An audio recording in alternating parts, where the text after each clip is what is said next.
ममता बनर्जी कभी कांग्रेस पर इल्जाम लगाते हुए कहती हैं कि कांग्रेस बंगाल में भारत जोड़ो न्याय यात्रा करने जा रही है और हमें बताना तक उचित नहीं समझा गया।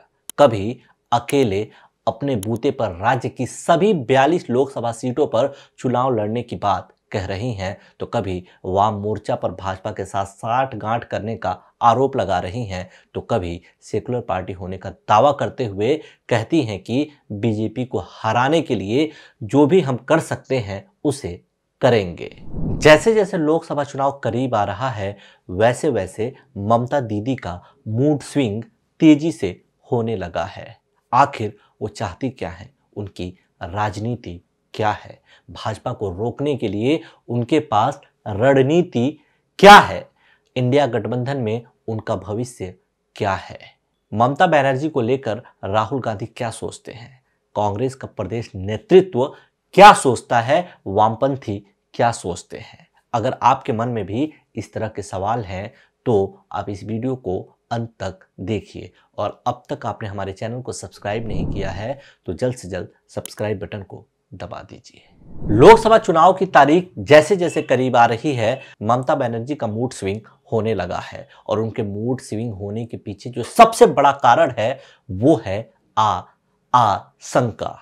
आशंका इस बात की कि कांग्रेस के साथ आने से उनका मुस्लिम वोट बैंक उनके हाथ से छिटक सकता है, निकल सकता है। आशंका इस बात का कि राहुल गांधी के भारत जोड़ो न्याय यात्रा की वजह से कांग्रेस के फेवर में बंगाल में माहौल बन सकता है। आशंका इस बात का कि कांग्रेस को अगर हमने बंगाल में ज्यादा सीटें दे दिया तो कांग्रेस धीरे धीरे राज्य में अपनी पैठ बना लेगी और उसकी राजनीति और उनकी राजनीतिक जमीन खतरे में पड़ जाएगी। आशंका इस बात का कि जिन वामपंथियों के खिलाफ उन्होंने अपनी पूरी राजनीतिक जमीन को तैयार की, उन्हीं के साथ चुनाव लड़ने पर जनता कहीं उन्हें नकार न दे। इसी तरह की तमाम आशंकाओं और चिंताओं और असमंजस की वजह से ममता बनर्जी जी का मूड स्विंग हो रहा है। कभी कुछ बयान दे रही हैं, कभी कोई घोषणा कर रही हैं, कभी कुछ आरोप लगा रही हैं। सच्चाई तो यह है कि इस समय ममता दीदी राजनीति के एक ऐसे भंवर में फंसी हुई हैं जिससे निकलना उनके लिए कहीं न कहीं बेहद मुश्किल हो गया है।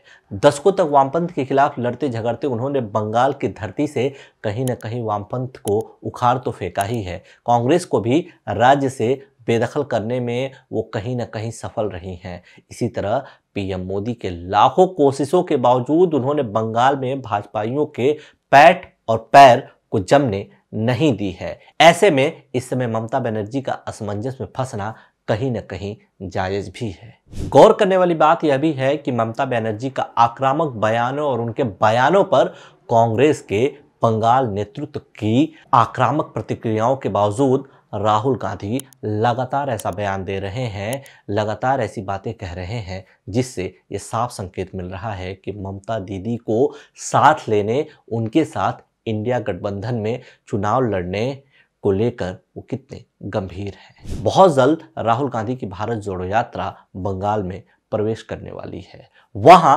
राहुल गांधी का ममता बनर्जी को लेकर क्या प्रतिक्रिया होगी, उनकी सरकार चलाने के ढंग पर उनका क्या रिएक्शन होगा, न्याय यात्रा को वहां किस तरह का रिस्पांस मिलता है, इस आधार पर कांग्रेस हाईकमान किसी बड़े नतीजे पर पहुंचेगा। लेकिन यह सच है कि ममता दीदी जिस तरह की जल्दबाजी और अपरिपक्वता दिखा रही हैं, व्याकुलता दिखा रही हैं, वो कहीं से भी उनकी जैसे जुझारू और बड़े कद की कद्दावर नेता पर शोभा नहीं देता है।